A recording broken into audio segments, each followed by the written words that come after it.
India Bharat विवाद में देश भर के कई सेलिब्रिटीज सोशल मीडिया पर बातें लिख रही हैं। इस पर पूर्व भारतीय क्रिकेटर वीरेंद्र सहवाग ने भी ट्वीट किया, लेकिन उन्हें इस मामले पर ट्वीट करना भारी पड़ गया। वीरेंद्र सहवाग ने ट्वीट क्या किया था?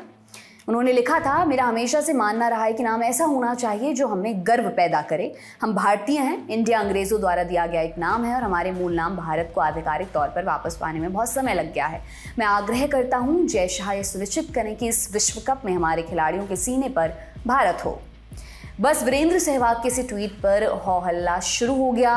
कुछ लोगों ने उन्हें ट्रोल किया और कहा कि वो तो खुद भी इंडिया लिखी टी शर्ट पहनकर खेलते थे, जबकि किसी ने कहा वीरू पाजी अब लोकसभा का टिकट चाह रहे हैं। हालांकि इन ट्रोल्स के ट्वीट पर वीरू ने फिर जवाब दिया। सहवाग ने कहा, मुझे क्रिकेट से जुड़ना और कमेंट्री करना पसंद है, लेकिन पार्ट टाइम एमपी बनने की मैं कभी इच्छा नहीं रखता। बस उसके बाद से ही टीम इंडिया की पुरानी ओपनिंग जोड़ी में वीरू के साथी गौतम गंभीर को लेकर भी लोग कॉमेंट्स करने लगे। और इस पूरे मामले की शुरुआत हुई एक फैन के ट्वीट से। उसने सोशल मीडिया पर सहवाग के इंडिया वर्सेस पाक के हालिया मैच के ट्वीट का स्क्रीनशॉट शेयर करते हुए लिखा, India to Bharat, Sehwag knew this before anyone else. यानी भारत से इंडिया, सहवाग इसे हर किसी से पहले जानते थे। इस ट्वीट में सहवाग ने एक्स पर चलने वाले हैशटैग के साथ इंडिया वर्सेस पाक नहीं बल्कि भारत वर्सेस पाक लिखा था। फैन के इस ट्वीट पर वीरू पाजी का जवाब भी आ गया। उन्होंने लिखा, जी हाँ।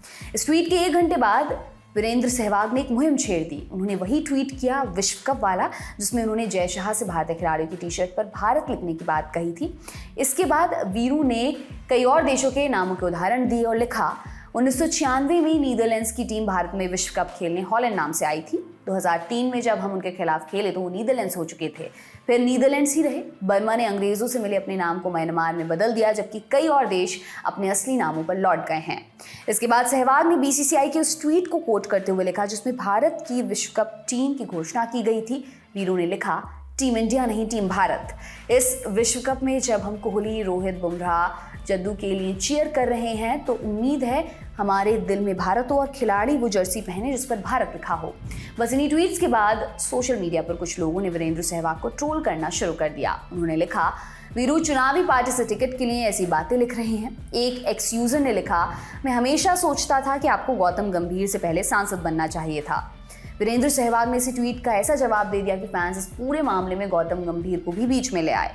वीरू ने इस यूजर को जवाब देते हुए लिखा, मुझे राजनीति में बिल्कुल भी दिलचस्पी नहीं है। पिछले 2 चुनावों में दोनों प्रमुख पार्टियों ने मुझसे संपर्क किया है। मेरा विचार है कि ज्यादातर मनोरंजन करने वालों को या खिलाड़ियों को राजनीति में नहीं आना चाहिए, क्योंकि अधिकांश अपने अहंकार और सत्ता की भूख के लिए हैं और लोगों के लिए मुश्किल से ही वास्तविक समय निकाल पाते हैं। कुछ अपवाद हैं, लेकिन आमतौर पर ज्यादातर सिर्फ प्यार करते हैं। मुझे क्रिकेट से जुड़ना और कमेंट्री करना पसंद है। पार्ट टाइम एमपी बनना ऐसी चीज़ है जिसकी मैं कभी इच्छा नहीं करता हूँ।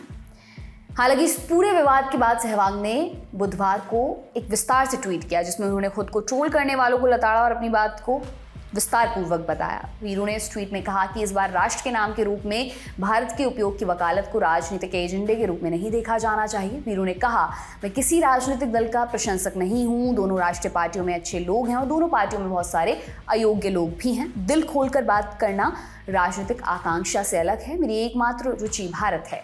एकजुट विपक्ष आसानी से भारत कहलाना चुन सकता है। गठबंधन के नाम की परवाह किए बिना भारत में चुनाव प्रधानमंत्री नरेंद्र मोदी और विपक्ष के नेता के बीच एक प्रतियोगिता के रूप में देखा जाएगा। सर्वश्रेष्ठ की जीत हो। अगर हमें एक राष्ट्र के रूप में भारत नाम से संबोधित किया जाए तो इससे मुझे बहुत संतुष्टि मिलेगी।